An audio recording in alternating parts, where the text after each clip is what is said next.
ตูคงประตูใส่ประตูโลงมื้อนี้มีโอกาสได้มาเบิ่งประตูคงประตูใส่เนาะถือว่าบรรยากาศก็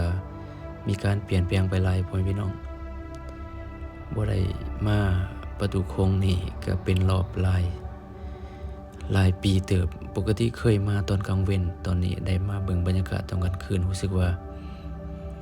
ไฟแสงสีไฟประดับประดาจะมีเพิ่มขึ้นเนาะเพิ่นจะมีสปอตไลท์อยู่ทางสันถึงสปอตไลท์แล้วก็ทางลมจะมีสวนสาธารณะเพิ่มขึ้นมีหารอาหารมีของกินลิ้นและผู้ใดอยากมาออกกำลังกายหรือว่าอยากมาเบิ่งบรรยากาศตอนแรกก็หรือว่าจะมาแวะกินข้าวก็สามารถมาแวะกินเนาะตอนนั้นจะมีห้องน้ำอยู่ทางหน้าตอนนี้เพิ่นก็มีห้องน้ำอยู่ทางสวนสาธารณะก็ถือว่าเป็นบรรยากาศใหม่ของประตูคงประตูไซเนาะซึ่งว่าได้เริ่มมีการประดับประดาตกแต่งมาได้ 2-3 เดือนแล้วตั้งแต่กองประชุมอาเซียนพุ่นแหละ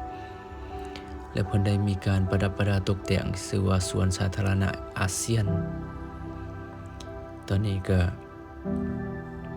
บรรยากาศตอนแรกนักท่องเที่ยวบ่จะเป็นทางคนลาวคนต่างประเทศคนนครหลวงเวียงจันทน์เนาะก็ถือว่าได้มีบ่อนออกกำลังกายเพิ่มสถานที่ก็กว้างขึ้นกว่าเก่าบ่มีพี่น้องไผบ่เคยมาตอนแรกลองมาพอเด้อบรรยากาศดีหลายเหมาะแก่การออกพักผ่อนเหมาะแก่การออกกำลังกายมาย่างลิ้นชมบรรยากาศแขกไปไต่มาคนบ้านไกลถือว่ามาเต่ามาโฮมอยู่นี่แหละพ่อแม่พี่น้อง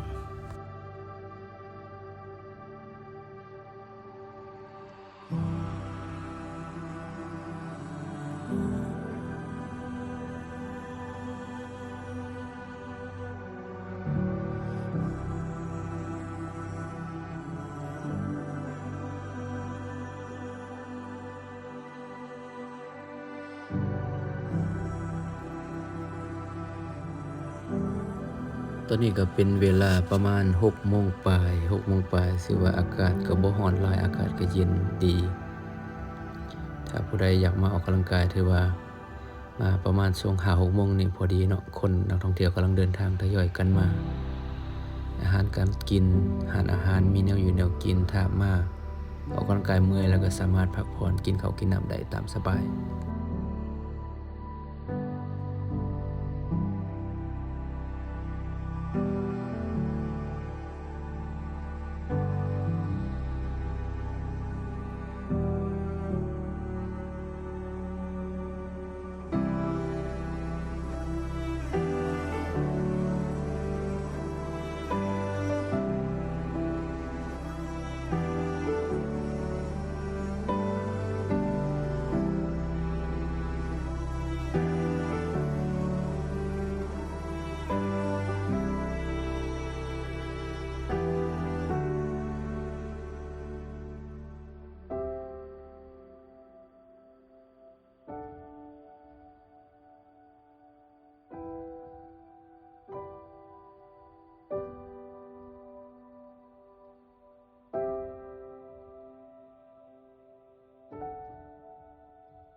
เจ้าน้อยนี่คือบรรยากาศกลางคืนยามแลงประมาณ 6-7 โมงปลาย 7 โมงยัง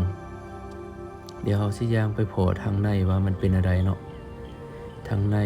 ระหว่างอันไฟแสงสีมีไฟสปอตไลท์ตองใส่เฮาก็จะเห็นดอกที่ว่าประดับอยู่ทางพื้นที่ว่าหลายๆคนมาก็จะมาถ่ายรูปมาถือว่าเป็นบ่อนเช็คอินจุดสำคัญเนาะจุดแลนด์มาร์คหรือว่าจุดเช็คอินจุดเช็คพอยต์ตัวหนึ่งสำหรับนักท่องเที่ยวนักเดินทางเนาะถ้าผู้ใดได้มานครหลวงเวียงจันทน์บ่ได้ขึ้นอนุสาวรีย์หรือว่าประตูไส้ก็คล้ายๆกับว่าบ่มาฮอดเวียงจันทน์ฉะนั้นถ้าใครสิมาขอให้มาตอนกลางเว้นเนาะจึงได้ขึ้นตอนกลางคืนมันบ่ได้เปิดเด้อพ่อพี่น้องเด้อมาตอนกลางเว้นก็จะเห็นทิวทัศน์ธรรมชาตินครหลวงเวียงจันทน์เกือบว่าทั่วทุกมุมของนครหลวงเวียงจันทน์